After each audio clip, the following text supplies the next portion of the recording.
There may be a Champions Trophy going on in the world of cricket. But when it comes to hockey, there is a very, very important FIH Pro League campaign that just ended yesterday. And when you look at the India men's and women's team in the FIH Pro League, you will understand that it was a case of missed opportunities, but on the other hand, some history was created. Now, in the Pro League, in the home leg and in the away leg, you're going to have 8 games. The home stretch of the FIH Pro League for India is done. But on the other hand, when you look at the away stretch, that is when problems might crop up. The women's team, on the other hand, have achieved some history because they beat a world champion and an Olympic champion also in the process.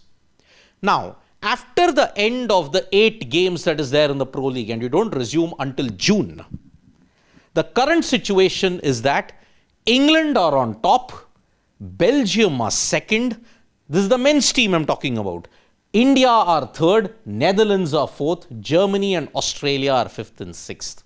Now remember, Australia also didn't have a good Pro League, but Belgium and Netherlands had. And Belgium and Netherlands are far better than what they were in 2024 during the previous Pro League. Australia, the current Pro League champions, are in 6th. But they have got encounters coming up soon.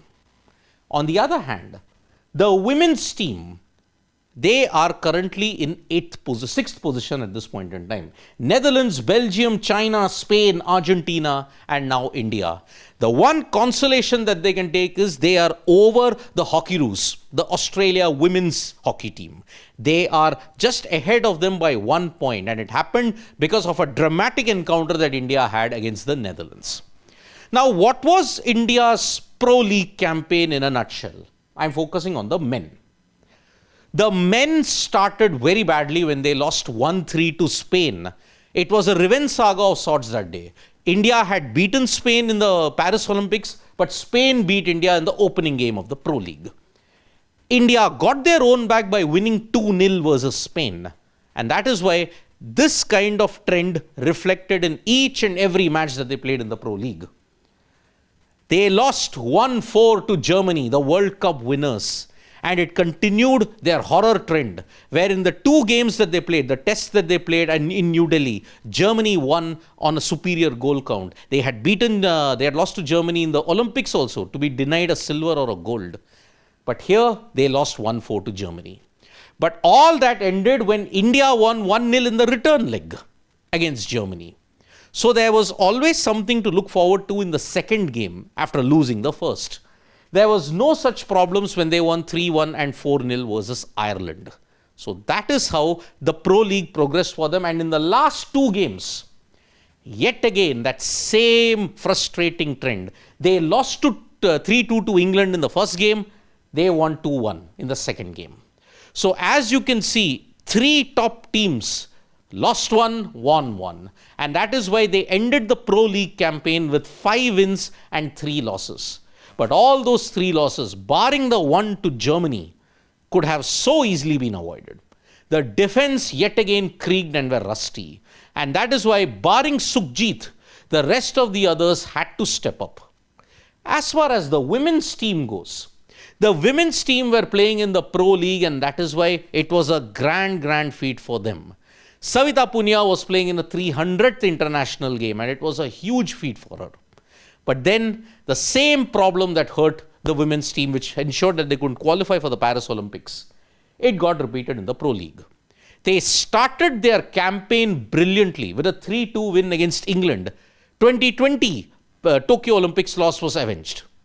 But they lost on penalties, the piece for penalties. They lost 2-1 versus England there. They lost 3-4 to Spain. They lost 1-0 to Spain. They lost 0-4 to Germany. It started off a sequence of 1, 2, 3, 4. 4 consecutive losses in the Pro League for them.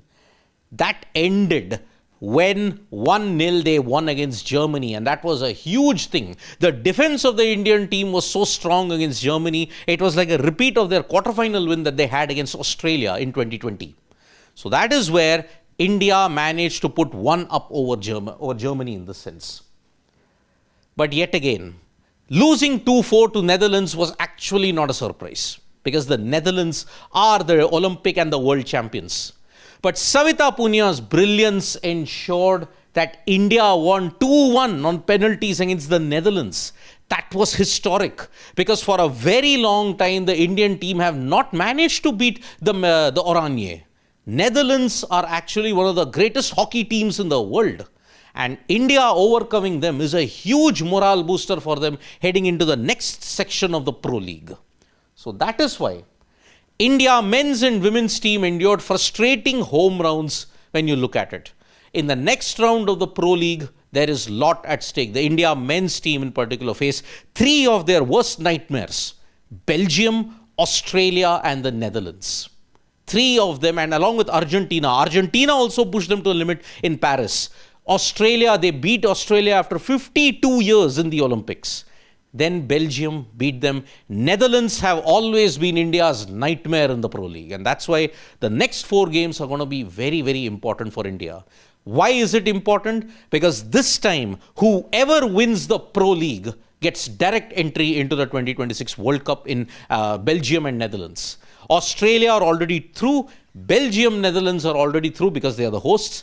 India will have to win the Pro League. If they don't win the Pro League, they'll have to go through the Asian qualifiers to get into the World Cup, which they can very well do, but it's a longer route in that sense. So, India's home leg in the FIH Pro League is over for the men and the women. What do you think were the performances? What are the areas of improvement that you want? You can write to us in the comments below. Thank you so much, folks, for joining us for this video. Subscribe to Sports Today for all the latest news and analysis.